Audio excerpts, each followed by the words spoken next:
Every morning before 9 a.m., millions of adults over 60 unknowingly repeat one breakfast habit that may be quietly working against their own strength. It's not something dramatic. No missed workout, no bad night's sleep, nothing you'd notice on a calendar. It's smaller than that, baked into the first meal of the day, repeated so automatically that almost nobody thinks to question it. But here's the part that catches most people off guard. A lot of them believe they're already eating a healthy breakfast. Some researchers who study aging bodies are starting to explore whether it connects to something a lot of people chalk up to just getting older. A jar that fights back a little harder than it used to. A door that swings back before you're all the way through it. A grip that gives out a beat too soon. Here's what the research points to, and why it may trace back to breakfast specifically, out of every meal in the day. Not dinner. Not lunch. Breakfast. So why breakfast? That's the part almost nobody gets right, and by the end of this, you'll know exactly what to do about it, starting tomorrow morning. It shows up clearest in someone else's kitchen first, so here's Eleanor's. Eleanor Vance is 63 years old, and for as long as she can remember, opening a jar of pickles has never once been a two-person job. Until the Tuesday it was. She stood at her kitchen counter in Asheville, North Carolina, running the lid under hot water the way her mother taught her, wrapped a dish towel around it, braced the jar against her hip and turned until her wrist ached. Nothing it should have opened. It always had. That was the part that stayed with her longer than she expected. Her husband Walter opened it from the next room without even standing all the way up, and neither of them thought much of it in the moment. A stuck lid. That's all it was, as far as either of them knew that morning. It wasn't the first sign, really, just the first one Eleanor couldn't talk herself out of. A few weeks earlier, reaching for a mixing bowl on the top shelf, her arm had trembled in a way that surprised her. Not pain, exactly. More like her own arm had briefly stopped taking instructions. She'd set the bowl down, flexed her hand a few times, and gone back to making dinner. Didn't mention it to Walter. Barely mentioned it to herself. She brought it up, almost as a joke, at her annual physical. Getting old, I guess, she said, laughing it off before her doctor could respond. He didn't laugh. He asked her to squeeze his fingers as hard as she could, a simple grip test, 10 seconds, nothing more, and noted that her numbers were lower than he'd expect for someone her age. Tell me what you usually eat in the morning. Coffee, half a grapefruit. Toast, if I've got the time. He nodded the way doctors nod when they've heard that exact answer more times than they can count. Here's something almost nobody explains at a regular checkup. Muscle isn't something you build once and coast on for the next 30 years. It's being quietly rebuilt every single day, whether you're 25 or 85, a renovation running underneath everything else you do. For most of your life, that renovation runs on autopilot. Then, for a lot of people somewhere in their 50s or 60s, the job gets harder to keep up with. Researchers call it anabolic resistance, aging muscle appearing to need a bigger, more concentrated dose of protein than it used to, just to help get the rebuilding process started. Keep this number in mind. It's a detail that plays a role in a lot of what happens for the rest of this video. Researchers at Tufts University, along with a review in the Journal of Cachexia, Sarcopenia and Muscle, point to something specific, somewhere around 25 to 30 grams of high-quality protein in a single sitting, which may help meaningfully trigger that repair process. So what happens if a meal falls short of that? A real portion of what you ate may just get burned for energy instead, not necessarily used to rebuild much of anything. That still doesn't explain why breakfast specifically is where it goes wrong. This may be exactly what was happening to Eleanor, whether she knew it or not. National Nutrition Survey data, the kind the CDC and NIT draw on, shows older Americans eating protein in a strikingly lopsided pattern. A little at breakfast, a bit more at lunch, and then, at dinner, the bulk of it, sometimes more than half the day's total. But here's what a growing body of research suggests. The body may respond better when protein is spread more evenly across the day, rather than concentrated at dinner. Hours after the morning already came and went. Toast and coffee might carry 5 or 6 grams, one egg, another 6 or 7. A dinner plate with chicken or steak can clear 30 or 40 on its own, which sounds like plenty until you find out it may already be too late in the day to matter the way you'd think. The body may not use that extra dinner protein exactly the way many people assume. But this is where almost everyone makes the wrong assumption. Work referenced by Harvard Health and the National Institute on Aging suggests there may be a ceiling on how much protein a single meal can actually put toward rebuilding muscle. Overshoot at dinner, and the surplus may not carry over. Undershoot at breakfast, though, and the first several hours of the day may run on close to nothing. In the very department that tends to need filling first. For one man, those first few hours caught up with him in front of an audience at a church rummage sale of all places. Marcus Webb ran a hardware store outside Columbus, Ohio for 26 years before handing it down to his son. 70 now, still the one who insists on carrying the folding tables himself at the church rummage sale every spring. Last April, he couldn't get the second table off the truck. Not because it was too heavy. He'd carried heavier 100 times without thinking twice. This time, his arms just quit on him, no warning, and he set the table down fast, before anyone could see his hands shaking. For a second, standing there, he wondered if anyone had noticed. Then, he told himself nobody had.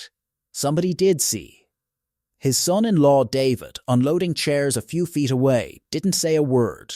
Not then. He just filed it away, the way you file away something you're not quite ready to say out loud yet either. He brought it up that night instead, over coffee at the kitchen table. "You eat before you left the house this morning?" "Had my coffee." "That's it?" Marcus shrugged. Never been much of a breakfast guy. David, who worked in physical therapy, didn't lecture him. Just mentioned casually that he saw the exact same pattern in half his older patients, strong, capable people whose mornings ran on caffeine and nothing else. Marcus didn't commit to anything that night. But the next morning, without really deciding to, he made 2 eggs instead of skipping straight to coffee.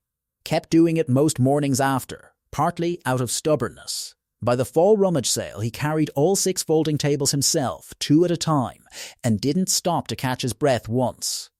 His daughter noticed. Marcus pretended not to notice her noticing. What made the difference for Marcus wasn't complicated. For most people, it usually isn't either. Remember that number from earlier? This is where it may start to matter. If mornings usually run on coffee and not much else, closing that gap doesn't take a diet plan or a trip to a supplement aisle. It takes one addition, not a rebuild. 2 eggs instead of 1. A cup of plain Greek yogurt, which can carry 15 to 20 grams by itself, a handful of cottage cheese, half a protein shake if that's already sitting in the fridge. Nobody's suggesting eating more overall. Simply making sure the very first meal includes enough protein may better support the body through the hours that actually ask something of it. Carrying groceries in from the car. Kneeling down to tie a grandchild's shoe. But not everyone's problem is what's on the plate. For one woman, breakfast wasn't the wrong meal. It was no meal at all. Rosa Delgado hasn't eaten breakfast on purpose in years. Never had the stomach for it, she says. At 66, retired from 3 decades running a daycare out of her home in Tucson, her mornings are coffee and the news. Nothing else. Until lunchtime. Her granddaughter noticed before Rosa did. Visiting for the weekend, the 8-year-old asked to be spun around the way Rosa always used to do it in the front yard. Rosa heard herself say, "Let's play something else instead," before she'd really thought about why. She didn't tell anyone that bothered her. But it did. She stood in the kitchen after her granddaughter ran off to find her toys and sat with exactly how much that had cost her. A friend, a retired nurse, mentioned something in passing a few weeks later, almost by accident over lunch, something about older adults and protein at breakfast, and how a lot of people who never had the stomach for it just hadn't found something small enough to actually stick with. Rosa started with 1 hard-boiled egg. Not a whole breakfast. Just an egg, most mornings, eaten standing at the counter. 2 months later, her granddaughter visited again. Rosa didn't think about it this time. She reached down, picked her up, spun her around twice before either of them said a word. Rosa's story shows what seemed to help. It doesn't yet explain why the math may change once you hit your 50s or 60s. A younger body tends to be more forgiving about timing. Big lunch, small dinner, it can put protein to use whenever it shows up, the way a young sapling bends in wind that would snap an older branch clean off. An older body may lose some of that flexibility. Spreading protein more evenly across the day with a real amount at that very first meal appears to support strength better than the same total loaded almost entirely into dinner, which happens to be exactly how most of us were raised to eat. That one habit may explain more than most people realize. That may be why it shows up in a hand, a doorway, a grip, not in a number on a lab report. It was never really about the size of a muscle. It's whether you can twist a lid, catch yourself on a railing, hold a grandchild without your arms giving out first. Harold's warning sign didn't look like weakness at all, though. For a long time, nobody, including Harold, realized that's what they were looking at. Harold Kim spent 38 years as an electrician outside Seattle, and in all that time, never once called in sick. A fact he mentions more often than his wife Grace would probably like. 2 winters ago, he mentioned it himself, actually, half joking, over dinner. Said his arms had gone a little slow to answer carrying in firewood that afternoon, like they'd needed a second to catch up with what he was asking them to do. His daughter Jenny, a physical therapist home for the holidays, didn't laugh along with him the way Grace did. "You good, Dad?" "Just tired," he said, already reaching for another armful. Jenny let it go that day. But over coffee a few mornings later, she asked what he usually ate before work. "Coffee," Harold said.